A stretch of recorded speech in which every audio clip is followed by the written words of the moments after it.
তেওঁলোক আছিলে নজৰুল আছিল আবুল আহি থকা তেওঁলোকে বহুত 75% মানুহ স্বাৱলম্বী 25% মানুহ স্বাৱলম্বী নহয় আমি এটা বিৰাট সমাধান উলিয়াইছোঁ দৰকাৰ পৰিলে শান্তি সমাধান আমি দৰকাৰ কৰিলে আমি উলিয়াম একদম ডাঙৰ বিপুল আমাৰ এইটো হ'ব যে ভাল আৰু আমাৰ মানুহ কোনো অৱস্থাতেই যাতে উত্তেজিত বহপতি নহয় এইকাৰণে আমি এই মিটিংখন মাতি বিভিন্ন অঞ্চলৰ পৰা অলপ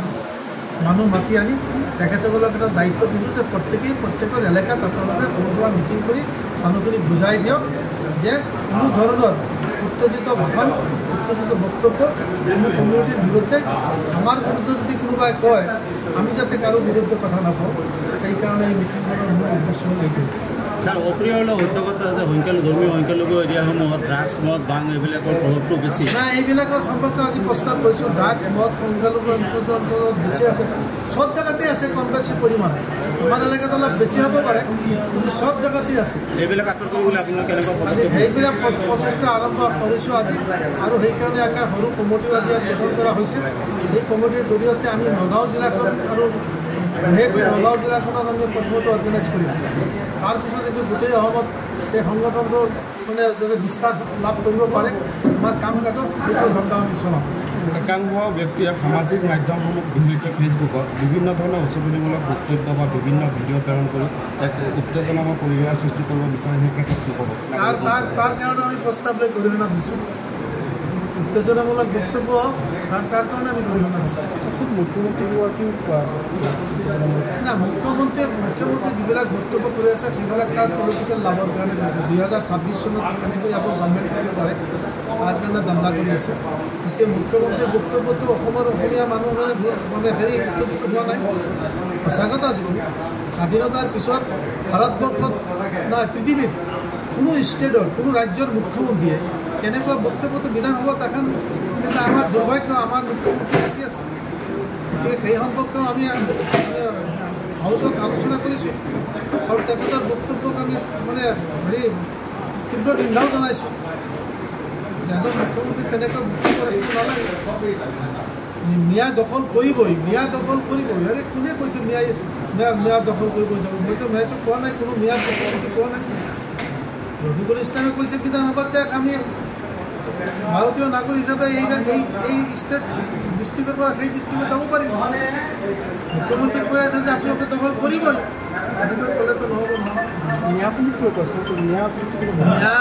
মিয়া তেখেততো কৈছে আমি একচেপ্ট কৰি বোলে এটা বাতাবৰণ এনেকুৱা সৃষ্টি হৈছে কিছু ব্যক্তি আৰু সংগঠনে এটা সাম্প্ৰদায়িক সংঘৰ্ষৰ লক্ষ্য কৰিছে বুলি আমাৰ ধাৰণা হৈছে তাৰ ভিতৰত বিশেষকৈ সংখ্যালঘু মুছলমানসকলে যাতে কোনো ধৰণৰ উচতনিমূলক কথাত উত্তেজিত নহয় কোনো কাম যাতে নকৰে ধৈৰ্যৰে যাতে সকলো কামবিলাক সমাধান কৰে তাৰ কাৰণে আমি এটা পৰামৰ্শ দিবৰ কাৰণে আজি এই সভাত আমি আহ্বান কৰিছোঁ আমাৰ মুখ্য উদ্দেশ্য হ'ল অসমত সকলো শ্ৰেণীৰ মানুহৰ নহয় সকলো জনগোষ্ঠীৰ মানুহৰ নহয় সকলোৰে পৰা সন্মুখীন আছে মাজে সময়ে ক'ৰবাত কেতিয়াবা কিবা গণ্ডগোল হ'ব পৰৱৰ্তী সময়ত এইবিলাক কথা নাথাকে বুলি বিশেষকৈ অসমীয়া হিন্দু মানুহ এই অসমত তথাকথিত যিখিনি মানুহ পোৱা হৈছিল তথাকথিত যিবিলাক মুছলমান মানুহৰ বিদেশী বুলি কোৱা হয় বা সন্দেহযুক্ত নাগৰিক বুলি কোৱা হয় তেওঁলোকৰ যথাযথ নাগৰিক আধাৰ কাৰ্ড ভোটাৰ কাৰ্ড এইবিলাক সকলোবিলাক থকাৰ পিছত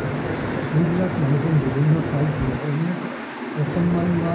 বেজ্জতি কৰা হয় তাৰ কাৰণে আমি কৰ্তব্য সুখ পাইছোঁ কিন্তু এইবিলাক লৈ যাতে অসমত কোনো অশান্তিৰ সৃষ্টি নহয় সেইকাৰণে আমি ইয়াত নাগৰিক মঞ্চৰ কিছুমান ব্যক্তিসকলক লৈ এখন প্ৰধান কৰিছোঁ যাতে সেইটো কোনো অপ্ৰীতিকৰ ঘটনা ঘটিব নোৱাৰে এই কথাটো মোটামুটি এইখিনি আমাৰ উদ্দেশ্য ভৱিষ্যতে যাতে কোনো সমাজৰ শৃংখলা বজাই থাকে শান্তি শৃংখলা বজাই থাকে তাৰ কাৰণে আমি এটা সমাধান মঞ্চক আমি সামাজিক ব্যাধি যিবোৰ ব্যাধি আছে এই ব্যাধিসমূহৰ বিৰুদ্ধে নাগৰিক মঞ্চ কেনেধৰণে ব্যৱস্থা ল'ব পৰৱৰ্তী সময়ত আজি পৰৱৰ্তী সময়ত খবৰ মানেই এনি লাইভ 24/7 আৰু এনি লাইভ ডিজিটেল যিকোনো খবৰৰ বাবে যোগাযোগ কৰক